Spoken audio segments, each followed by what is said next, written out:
you want to introduce yourself? Yeah, I'm Tom J. Johnson. I'm originally from a town called Seaford, which is in East Sussex, halfway between Brighton and Eastbourne. And I came up here for uni, actually, a couple of years ago. Okay. What did you study? Environmental science. You mentioned it there. Well, what's your plans for after uni then? I don't know, I'd quite like to do anything, to be honest, which is helping clearing up, like all the mess that we've made throughout the years. Any particular area, like? I live near a beautiful river, and I've seen how badly that gets treated. So I guess water would be nice to work with. Okay. But then again, I'm very interested in natural disasters, so that's another thing. Okay, so you've got plenty of options. Yeah, quite a few options. Yeah. What about in regards to your music? Do you see this as being like something you're going to do on the side, or would you potentially, if it took off, would you focus on a career in that? I think I would make sure no matter what happened that I did my degree. Okay. Yeah. So but like at the same time, I think any musician should take any opportunity that gets thrown at them, if it's worthwhile. You know. Well, it's something where you could always go back and then complete your degree at a later date, I suppose. Yeah, for sure. That's quite interesting. Mm. And would you say you use your music in regards to highlighting your stuff in regards to the environment? I haven't just yet, but honestly, I think the music should be a reflection on what we do. There's a lot of people who focus their whole life into just making music, and I'm sure it works for some people, but for me, I think that like you need to experience other things and put that into music, you know. So that's my take on it all. So what kind of themes would you say you're currently using in music? Right now, I've actually been focusing mostly on writing fingerstyle pieces, as you heard. The two songs I played though, one of them I wrote a year ago, one of them I wrote 3 years ago. One of them was about like the one I wrote a year ago, Motion Sickness, is more about like holding on to toxic relationships, not so much like to do with being with a toxic person, but more to do with the baggage that we hold inside ourselves and how that can take its toll in regards to, you know, the idea of love, really.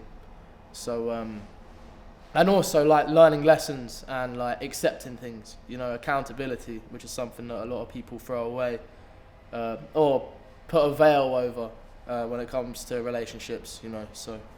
And then the other tune I sang, Midas Creation, that's very much about indulgence.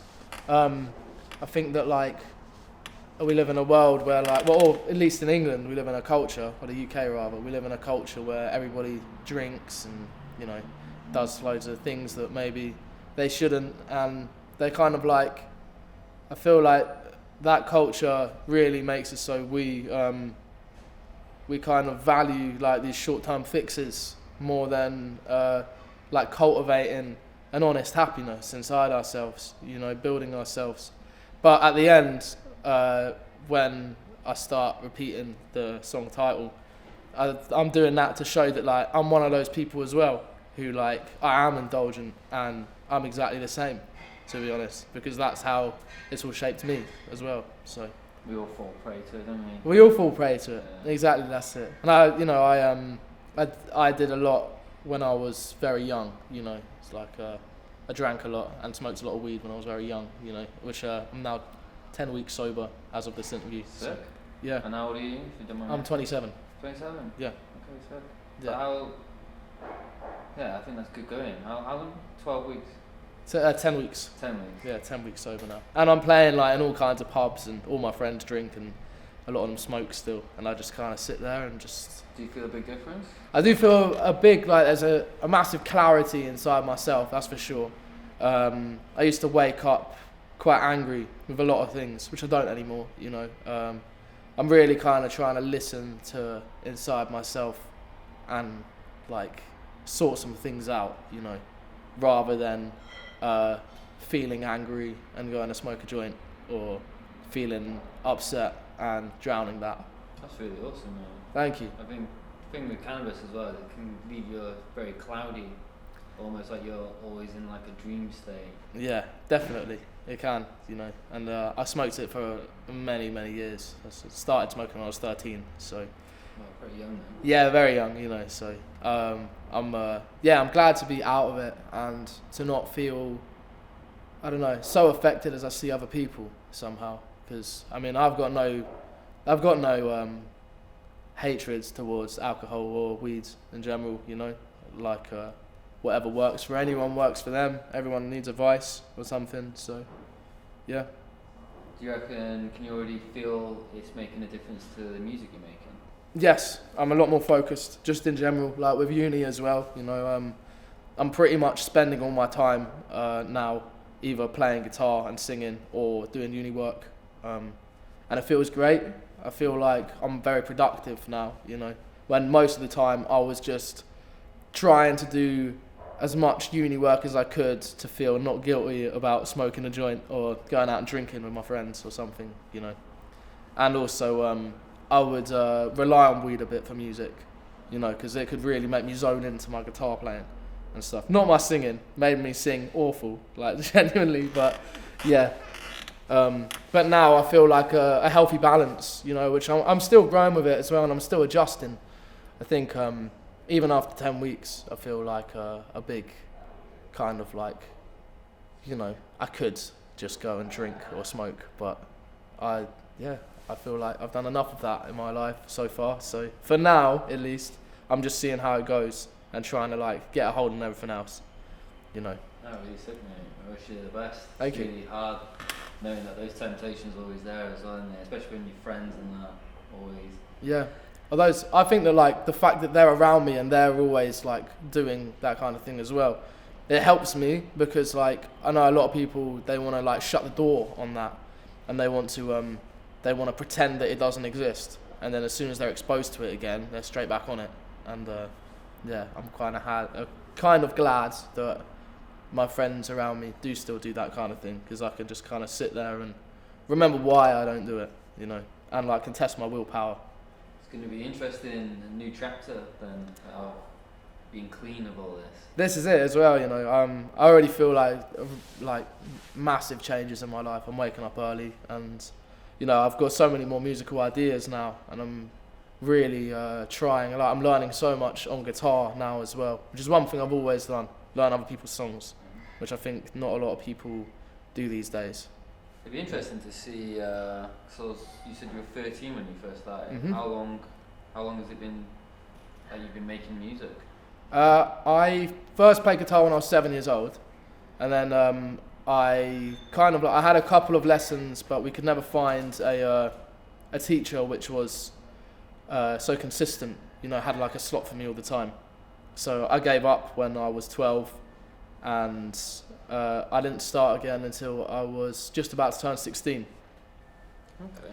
Yeah, and then there was some guy in my town, and he had a guitar in the park, and I just said I used to play one of them, and he just kind of went, "Play it," shoved it in my hands, and I played a little bit, and everyone around like enjoyed it. So, and then after that, I just I got myself a guitar, and then I just sat there in my room. I just did what I could with what I had, like. You self-taught then?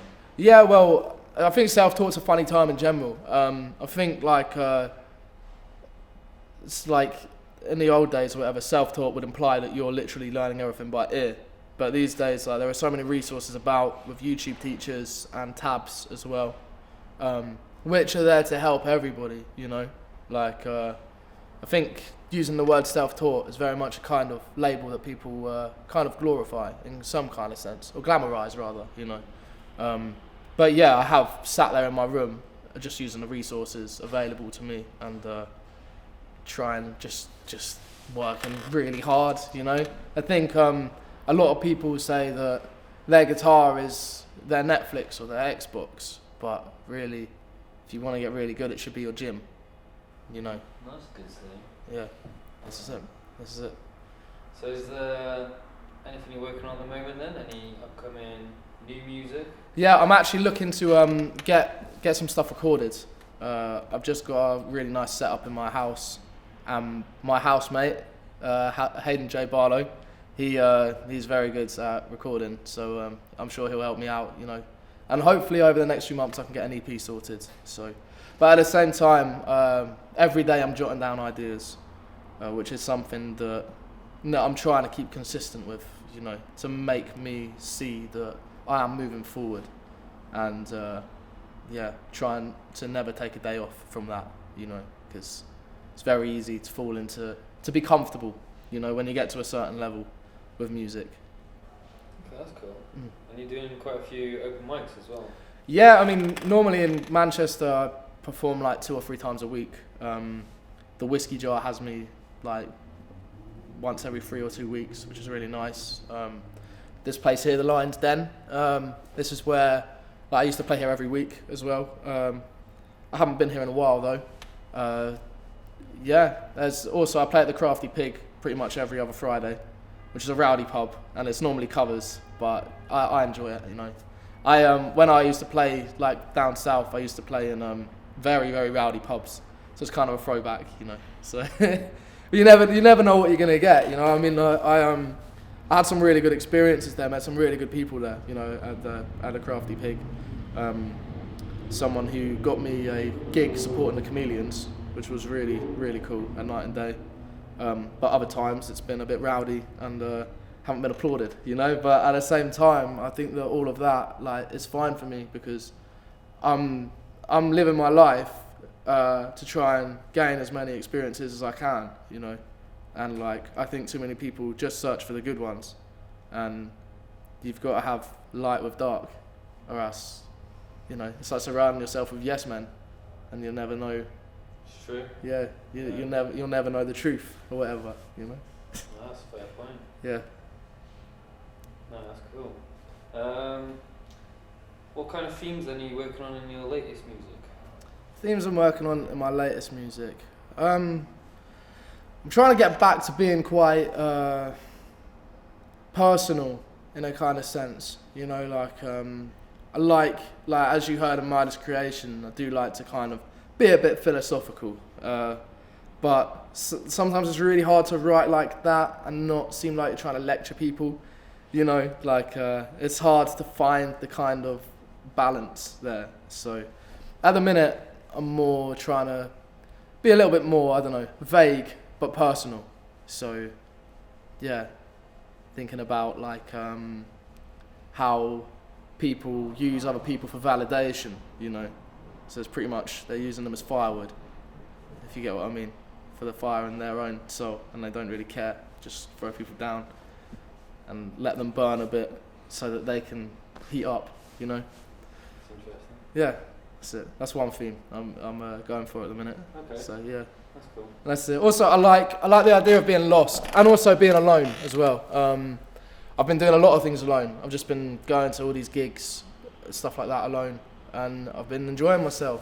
I've been giving myself loads of time to think in loads of different situations, and it's been really good for my own progression and understanding myself, you know. Not to bring in the elephant in the room of being alone, but I'm guessing this past 18 months has been pretty self-reflective as well. And yeah, it has been. I mean, a lot has actually happened for me in the last 18 months. I lived in a very rowdy house full of a lot of people. I was very fortunate when I was living back home, because there's some beautiful cliffs. I live right by the Seven Sisters Cliffs, which is one of the most beautiful places in England. Actually, I live about a mile away from it, so I was always able to go up there and reflect. And to be honest, it felt really peaceful. I had a very peaceful lockdown back home, but when I came back to Manchester, it was quite difficult. I mean, I wasn't alone though. I was living in a house of 5 people, but it was very chaotic. They were a bit younger than me, and they loved to party, you know. Let's say. student place. Yeah, student place, you know. And obviously, I was 26, and they were 21, 22, you know. So there's a lot of stuff that they're still figuring out, which I probably figured out when I was smoking a lot of weed and drinking at 15, you know. So yeah, this is it. And they're kind of cooped up as well, and they're not able to express themselves. They're not able to express themselves, and they were going through a lot of stuff as well, you know what I mean. So it was like, you know, I think it was difficult for everyone in some kind of ways, but yeah, I managed to kind of, well, I was quite happy in that house in some kind of way. I just sat there. I played guitar 3 hours a day when I lived there, and yeah, ate a lot of edibles. So yeah. I guess with Manchester kind of just opening up now, it's great to have that kind of like music scene kind of coming back. Yeah, it is wonderful. You know, there's some really helpful people on the scene as well. There's a togetherness on the Manchester music scene, which I didn't manage to find in the Brighton music scene actually. You've got Laura Farrow, Michael Webster, and Lucas Kane, and they're like 3 promoters who run open mics every single week, and like anyone can message them and go sign up and go do whatever they want really, you know, at these places, and yeah, it's wonderful that like there's so much opportunity here to perform, you know, and at the same time with all of that opportunity to perform, there's so much opportunity to see people perform, people that you haven't like seen before, to meet new people, and that, and I've met some really amazing people since the end of lockdown actually, you know, of course as well playing the Whiskey Jar and stuff like that's a bit like, you know, the Holy Grail in Manchester, you know, for feature nights as we call them. So it's a pretty good night. I've been doing recently. Yeah, it's really good. That's it. Yeah. That's really great. Is there any kind of outgoing message you want to give to people? I guess just do more stuff alone. Yeah, do more stuff alone. Figure some things out in yourself. Don't mask your issues by indulging, because you'll end up like a very confused 27-year-old like me. Cool. So that's it. Cool. Honestly, Brilliant. Thank you, time, Chris. mate. Yeah, it's been a pleasure, you know. Literally, this is the first time I've done anything like this, and I've really enjoyed myself. So That's great. Cool. Hopefully we'll get to work with you again. In the yeah, future. I'd love to, definitely, and I want to wish the channel the best of luck as well. You know, Thank you, so man. I awesome. appreciate it. Brilliant.